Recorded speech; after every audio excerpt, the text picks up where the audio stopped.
Ya, assalamualaikum warahmatullahi wabarakatuh. Alhamdulillahirrahmanirrahim. Selamat datang terhormat kepada Abi Hanif dan Umi Ida selaku pengusaha pondok Supercam Al-Quran Luar Abi Hanifida. Yang kedua terhormat kepada guru-guru FSM Al-Quran Luar Abi Hanifida. Dan yang ketiga terhormat kepada kedua orang tua saya dan tidak lupa pula kepada teman-teman saya semuanya. Nah, jadi perkenalkan, nama saya Al-Hikam Tajul Aulia dari kelas 11 M Al-Quran Abi Hanifida. Di sini saya akan mempresentasikan tentang pelajaran akidah akhlak, yaitu tentang beberapa bab, dan saya hanya akan menjelaskan tentang putus asa. Nah, jadi bab ini tentang bab akhlak tercela. Nah, jadi akhlak tercela itu ada banyak. Ada aninaya, ghibah, ghodab, dan putus asa. Di sini saya akan menjelaskan tentang putus asa. Nah, apa itu putus asa? Putus asa adalah suatu perilaku yang kita itu merasa gagal. Nah, dan kita itu akan merasa bahwa tidak akan mampu meraih harapan atau cita-cita, dan kita itu tidak mau berusaha, atau intinya habis harapan. Nah, jadi misalnya kita sudah berusaha tetapi usaha kita itu gagal. Apabila kita telah berusaha kemudian usaha itu gagal, maka kita harus berjuang. Apabila kita sudah pasrah terhadap keadaan, maka itu namanya putus asa. Nah, jadi dia itu akan merasa bahwa tidak akan mampu meraih cita-cita, karena dia itu misalnya ada orang yang bercita-cita menjadi pilot misalnya. Nah, kemudian dia itu sudah mengetahui bagaimana tesnya, dan dia itu melakukan tes sekali. Nah, kemudian dia gagal karena tesnya sangat sulit, akhirnya dia berputus asa. Nah, harusnya dia itu mencoba dan mencoba. Nah, kemudian dia itu merasa habis harapan karena dia itu merasa tidak bisa. Jadi dia tuh kayak habis harapan, ya udah nggak bisa. Itu tidak boleh seperti itu. Nah, penyebab terjadinya putus asa itu ada beberapa alasan. Yang pertama karena kegagalan yang berulang kali setelah setelah melakukan cita-cita atau harapan. Nah, jadi seperti yang telah saya jelaskan tadi, misalnya itu ada seorang yang ikut tes, kemudian dia gagal, maka dia langsung berputus asa. Atau ada pula orang yang dia itu gagal, bangkit lagi, gagal, terus mengulang, tetapi dia tetap gagal. Nah, dia tuh berputus asa. Nah, itu biasanya penyebab terjadinya putus asa karena kegagalan yang berulang kali.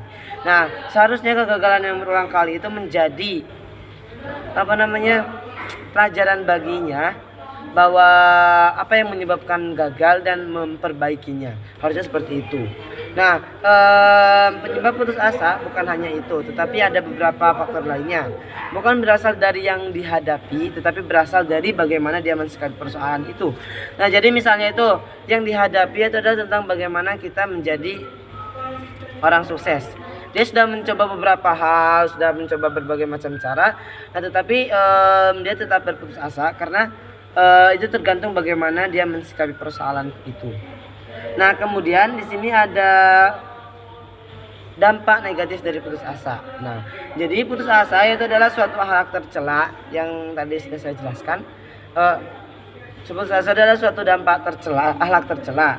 Nah, jadi dampak negatifnya itu adalah merugikan diri sendiri, karena itu menghabis-habiskan waktu.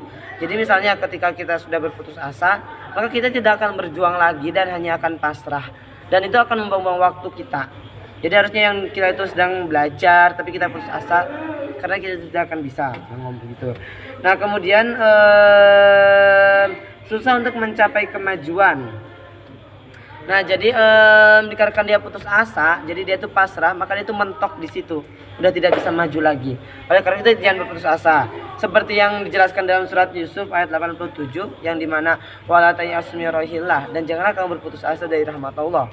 Bahkan Al-Quran pun menyebutkan wala tayasu, dan janganlah kamu berputus asa min rohillah, dari rahmat Allah. Nah, dan yang terakhir ada ciri-ciri orang berputus asa.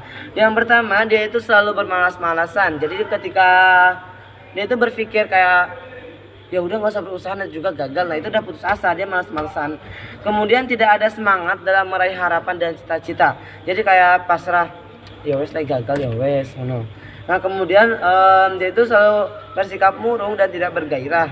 Kemudian dia itu mudah terpancing emosinya karena hal-hal kecil. Jadi misalnya disindir kayak gimana tesmu, langsung dia itu emosi.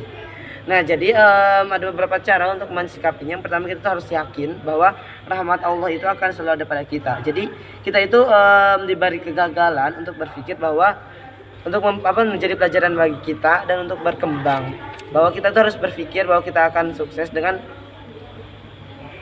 ya, ada yang mengatakan kegagalan adalah kunci kesuksesan. Oke, sekian dari saya. Kurang lebihnya mohon maaf. Wassalamualaikum warahmatullahi wabarakatuh.